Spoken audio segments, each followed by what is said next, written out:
Sur une échelle de 1 à 10, à combien chiffres-tu ton inconfort face au changement? Es-tu du genre à rester dans les mêmes bottines pour ne pas avoir de surprise? As-tu de la misère à t'adapter à une nouvelle réalité? Pognes-tu les nerfs quand Facebook décide de tout changer? Es-tu du style à manquer d'air quand on t'annonce qu'il faut que tu changes d'ordinateur parce que le tien est désuet? Je suis passée par là et je peux t'aider à maîtriser cette peur de l'inconnu qui te ronge l'intérieur. Dans cet épisode, je te raconte les 2 fois où j'ai eu l'impression d'être sur le bord d'un précipice et comment il est possible de maîtriser cet inconfort, mais ô combien nécessaire pour évoluer. Merci de passer quelques minutes de ton temps avec moi aujourd'hui. Je suis Marie-Josée Saint-Laurent, créatrice de bonheur et de positif. Ma passion, c'est la création. Que ce soit dans l'écriture, l'édition, la célébration de mariage ou de funérailles, les conférences, l'organisation d'événements et les podcasts, mon objectif, rendre ta vie meilleure. Je suis là pour t'aider à voir plus clair. Je te donne plein d'outils et de conseils pour faire les meilleurs choix. Je t'évite de tourner en rond. Je t'aide à te déculpabiliser de tes choix. En assistant à mon podcast, je te fais sauver du temps. Je te partage ma vérité. Bienvenue dans mon podcast pour plus de positif et de bonheur dans ta vie. Après 4 ans d'université, oui, j'ai été assermentée comme notaire et lors de la cérémonie, on était tous là. Et on y avait à peu près 800 personnes dans la salle, les parents étaient invités, c'était la fête. Le doyen de la faculté de droit, je vais toujours me rappeler de ce qu'il a dit.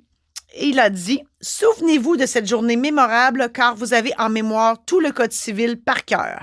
Parce qu'à partir de demain, vous allez commencer à l'oublier. » Et il avait raison. Oui, parce que malheureusement, quand on commence à travailler, c'est le quotidien qui prend le dessus et on oublie une grande partie de la théorie. OK, oui, on réfère toujours au code civil. Puis on n'oublie pas les grands principes, on travaille avec eux autres tous les jours. Mais les petites particularités pointues, ça disparaît de notre paysage. On se réfère au code civil quand on en a besoin. Moi, j'ai trouvé ça archi difficile de passer des études à la pratique. Quand je suis sortie de l'université, j'avais l'impression d'être sur le bord d'un précipice. Oui, parce que toute ma vie, les seuls objectifs que j'avais à atteindre, c'était réussir tel examen, réussir une session, une année, un diplôme. Ça a été ça pendant toute la vie jusqu'à l'âge de 22 ans. Puis une année, boum! Hey, t'arrives sur le marché du travail, tout bout. Il n'y a plus rien en avant de toi. La route, elle se termine là. Puis là, t'es prête à travailler. Écoute, pas facile. Pas facile. Oui, parce qu'il n'y a plus d'objectif à atteindre. Ton seul objectif, c'est pour faire ta job pour laquelle tu as reçu un diplôme. Méchante différence, Bienvenue dans le monde des grands, ma chère. Oui, parce que quand, à ton premier jour de travail, comme en tant que notaire, le téléphone, il sonne. Puis là, c'est un client qui appelle. C'est la première fois que tu réponds à ton téléphone. Là, tu fais « Oh mon Dieu, ça sonne, il faut que je réponde. » Et le client, il te demande « Combien ça coûte d'acheter une maison? » Et là, tu comprends vite en tabarouette que tu n'es plus sur un banc d'école. On va se le dire. J'étais arrivée au bout du chemin. Puis là, il fallait que je change ma façon de penser, ma façon d'être, de vivre. Là, c'était plus des études, c'était plus ça. Fallait que je gagne ma vie, fallait que je travaille pour gagner ma vie, pour aider les gens à avoir leur maison, leur mariage, etc. Donc, c'était plus une question de résultats académiques, c'était une question de servir les gens. Quand tu sors de l'université, le doyen l'a dit, tu sais tout, mais tu sais rien. Tu as le code civil par cœur dans la tête, mais tu sais pas comment fonctionner dans la vraie vie, là. Et moi, quand je suis entrée dans le monde du travail, c'était en 1991. On était en pleine récession. Écoute, j'ai dû faire 800 téléphones pour avoir une job. Pas personne n'était capable de m'en donner une. Tout le monde clairait leur secrétaire de 25 ans d'expérience. Encore, c'était le bordel total. C'était vraiment épouvantable. Donc, j'en suis venue à l'évidence qu'il fallait que je parte mon propre bureau. C'est ce que j'ai fait. Et, seul, tu sais tout, mais tu sais rien. Tu n'as aucune notion de comment on démarre ça, une entreprise, sauf le juridique, on s'entend, mais dans la vraie vie, là, comment ça marche? Aucune espèce d'idée. J'ai fait ça pendant 1 an. Pas facile. Pas facile. Non. Puis une chance qu'un jour, il y a un notaire qui s'appelle Alain qui est décédé aujourd'hui, ben lui m'a appelé pour m'engager. Hey, là, c'était la fête au village. Enfin, j'aurais un salaire décent qui rentrerait, que j'aurais un mentor, quelqu'un qui m'apprendrait le droit, l'approche client. Bref, c'est grâce à lui que j'ai été la notaire que je suis devenue. Parce que toute seule, je ne sais pas ce que ça aurait donné, honnêtement. Avoir un mentor, c'est primordial quand tu commences dans la vie. Hein? Faut prendre les outils, les moyens et les personnes que l'univers met sur notre chemin pour t'aider à ce que le clash soit moins gros. Puis Alain faisait partie de ça. Donc, l'univers m'a envoyé ça.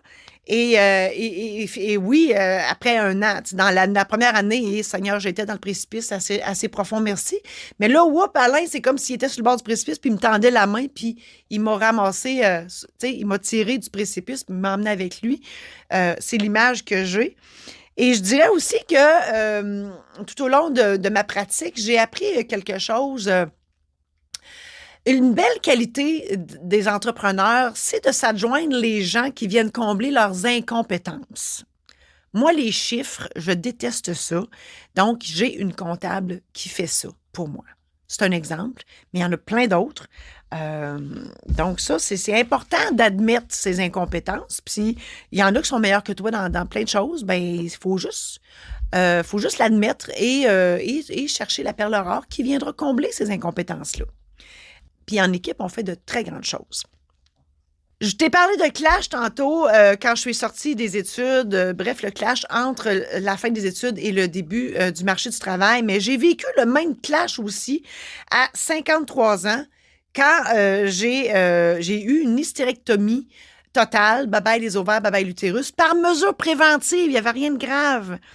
Et ça, cette hystérectomie-là, cette chirurgie-là, m'a forcé à arrêter le notariat parce que c'était 2 mois de convalescence. Je n'étais pas capable de reprendre ça. Écoute, je partais 2 semaines, puis c'était la fin du monde. Donc, 2 mois, c'était impossible. Puis, il faut le dire, j'étais bien tannée d'être notaire. Puis oui, je voulais en finir avec cette profession-là parce que ma vraie nature, c'est d'être une artiste. Puis, je voulais vraiment ça. Ben, j'étais pas capable de sauter dans le vide par moi-même. Et donc, après une voie de contournement de plus de 40 ans, parce que oui, ça faisait longtemps que je le savais, j'étais une artiste, puis ça faisait longtemps que je voulais faire ça, mais que j'avais pas le guts de sauter dans le vide. Ben après une voie de plus de 40 ans, ben j'ai finalement sauté dans le vide par obligation, parce que c'est à cause de l'opération que j'ai subie que j'ai fait ça. Et donc, ben, j'ai vendu ma shop de notaire, j'ai vendu ma maison. Oui, sauter dans le vide, ça prend de l'argent. Faut diminuer nos besoins, nos dépenses, pas facile. Et tout ça pour vivre de ma passion. Et c'est quoi ma passion? Ben oui, c'est de créer des livres, des conférences, des podcasts, des mariages, des funérailles, animer des événements, jouer des rôles, tout ça. Parce que, on va se le dire, hein, j'étais sur le bord de ce précipice-là et j'ai eu la même peur. Oui, la peur, bien certain que j'ai eu peur. J'ai eu le vertige, absolument.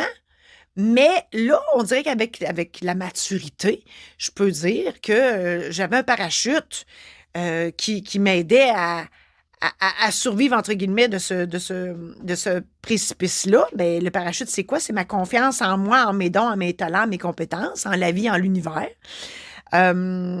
Parce que suite à ça, bien, suite à mon saut dans le vide, bien, l'univers, là, je parle de l'univers, là, mais ça peut être Bouddha, Allah, Jéhovah, Elvis, la poune, les extraterrestres, bref, la force qui est au-dessus de vous.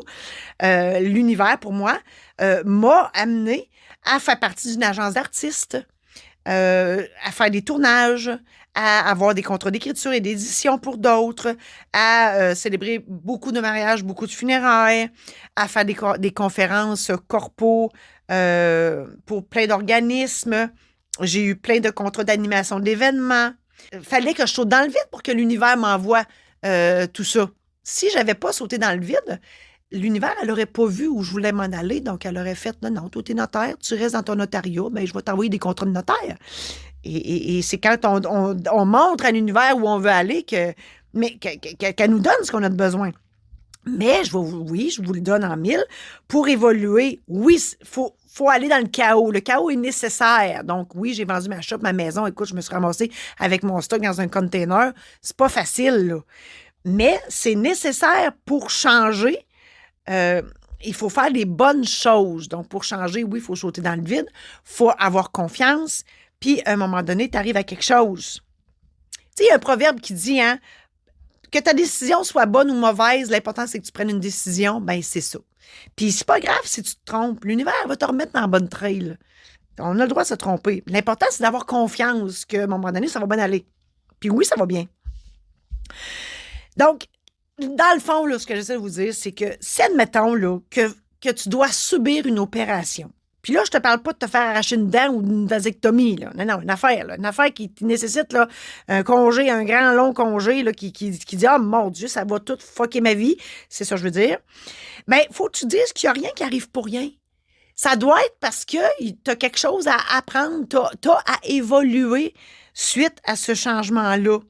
Il n'y a rien qui arrive pour rien. Puis c'est ça. Moi, je l'ai subi, cette hystérectomie-là. Je ne l'avais pas choisie, certainement pas. Puis ça l'a changé ma vie. Puis la preuve, c'est que j'avais pas de cancer, là. J'avais pas de cancer. C'était juste par mesure préventive. Fait on le voit, là, que c'était vraiment juste pour m'arrêter puis dire, fille, t'es pas dans la bonne vie, change de vie. Tout simplement. Si tu subis une maladie grave, et là, je te parle pas d'une allergie au gluten ou de la varicelle, là, ben ça aussi, c'est quelque chose qui arrive dans ta vie pour te faire évoluer. Faut vraiment se dire ça, là. Tu sais, il n'y a rien qui arrive pour rien dans la vie. Tout arrive pour quelque chose. Et une maladie, ben c'est... Puis là, je vous le dis, je ne vous demande pas de me suivre, là. Moi, je suis convaincue que c'est nous-mêmes qui créons nos propres maladies. Et c'est par nos émotions. Puis là, je vous donne des exemples, puis vous avez le droit de ne pas me suivre. Une femme que... Puis là, je généralise, là, il y a des exceptions, c'est sûr. Une femme qui a un cancer de l'utérus, c'est souvent une femme qui est cocue. Une femme qui a un cancer du sein, c'est souvent quand les enfants partent de la maison, le lien maternel disparaît, ou ben, pas disparaît, mais qu'on comprend qu'il diminue. Et là, la femme pas capable de gérer ça. Elle a un cancer du sein. La vessie, c'est la rupture. La vessie, si tu te sépares puis tu as bien de la misère je l'ai vécu ça, tu as bien de la misère à gérer la séparation, tu peux avoir des problèmes de vessie. Puis c'est pas nécessairement un cancer, là, tout dépendant du stade où c'est pris en charge. Les poumons, ben tu manques d'air. C'est pas compliqué. Tu manques d'air, t'étouffes. Tu sais, les personnes âgées, souvent, ils vont mourir d'un cancer des poumons. Pourquoi? Ben parce qu'ils se ramassent dans une petite christie de chambre au CHSLD. Ils manquent d'air, tout simplement. Donc, vous voyez le genre. Je vous dis pas que la médecine, c'est pas bon. Au contraire, la médecine, on en a besoin pour avoir un diagnostic. Et une fois qu'on a le diagnostic, on peut travailler dessus. Un autre exemple, tu as une otite. Une otite, là, quand c'est rendu à it, là, c'est parce que c'est vraiment aigu. Là, il faut faire quelque chose. Une otite, là, ben, c'est quand tu as entendu quelque chose qui faisait pas ton affaire. Le voisin, c'est ton père. Ou ton père, c'est ton frère. Tu sais, d'affaires de même, là, on comprend-tu que c'est assez pour devenir sourd? Bien, c'est ça. Un autre événement qui peut arriver, c'est un accident. Ça aussi, ça arrive pour quelque chose. Rien n'arrive pour rien dans la vie. Si tu as eu un accident, c'est parce que tu devais changer de vie ou changer quelque chose dans ta vie pour te faire évoluer. Un bel exemple, mon chum. Mon chum, il a eu un accident de voiture et il était plus supposé marcher, lui, dans la vie. Puis, oups, il a refait 2 enfants. Puis, tête de mule, oui, il s'est remis à marcher, mais sa vie a complètement changé. Puis, s'il n'y avait pas eu cet accident-là, peut-être qu'ils n'auraient pas eu ces 2 enfants-là. Donc, il a évolué avec cet accident-là. Bref, la peur, parce qu'on parle de peur, hein, quand on saute dans le précipice ou on est sur le bord et on a peur. La peur, là, si tu es dans la peur puis tu restes dans la peur, c'est le statu quo. Hein? Tu restes là. Puis c'est pas bon, ça. Faut que tu évolues dans la vie. Puis la peur, c'est ton ego. C'est ton ego qui gère ta peur. Si tu as peur, ton ego, c'est lui qui te contrôle, puis il peut te faire ce qu'il veut. Dans le fond, dans la vie, on a 2 états. L'amour, qui veut dire que tu as confiance en toi, en l'univers, en tes rêves, en tout, et la peur. La peur, où tu n'as aucune confiance. Tu sais, là, la peur, imaginez là, quelqu'un qui est en position fétale, là, qui fait rien puis qui attend que les coups viennent, puis oh mon Dieu, c'était peurant. Ben c'est ça. Tu as le choix entre ces deux états-là. Si tu as confiance en toi, en tes rêves et en l'univers, puis là, je l'ai dit tantôt, hein, l'univers, Bouddha, Allah, Jéhovah, la poune, les extraterrestres, Elvis, Némite, la force qui est au-dessus de toi, ben tu n'as aucune peur. Fait que l'ego, là, il est parti chez eux. L'ego, il est disparu, pouf, parti dans la brume. Ce que j'essaie de te dire, c'est que face à ta peur, tu as 3 options. La première, c'est que tu vis ta petite vie plate. Même si tu n'es pas heureux ou heureuse, tu passes à côté de ta vie. L'univers t'envoie soit une maladie, un accident, une opération à subir pour te forcer à changer ta vie. Puis toi, là, la seule affaire qui te vient à l'idée, c'est d'agir en victime. Tu dis « Ah, mon Dieu, pourquoi j'ai subi ça? » Bla, bla, bla. Bref, ça n'a rien changé. Tu fais juste te victimiser, puis tu meurs en bout de ligne avec l'impression que tu as eu une vie de merde, puis c'est ton ego qui a gagné. La deuxième option, t'es misérable dans cette vie-ci, t'as peur de changer quelque chose. L'univers, oui, elle t'envoie une maladie, une chirurgie, un accident pour te forcer à changer ta vie. Mais toi, au lieu de changer, tu t'adaptes. Tu t'adaptes à ta nouvelle condition sans rien changer vraiment.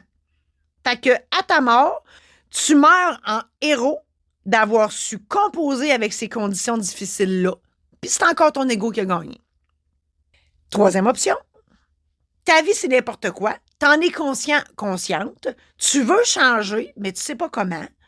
Fait que l'univers, comme moi, t'envoie soit une chirurgie, une opération, un accident, Némite. Donc, elle t'envoie les moyens, les outils et les personnes pour t'aider à évoluer. Puis tu te sers de ça avec tes dons, tes talents, tes compétences pour partager ton expérience et tes connaissances aux autres. Ça les aide à évoluer en même temps que toi. Donc, tu contribues à la société, ta vie est transformée positivement, puis à ta mort, ben, tu auras à ton actif plein de belles réalisations, puis les gens, ils vont dire de toi que tu es extraordinaire. Ton ego, lui, il braille sa vie de ne pas avoir réussi à te garder dans la peur puis te contrôler. En résumé, je t'ai parlé d'inconfort et comment ça peut nous empoisonner la vie.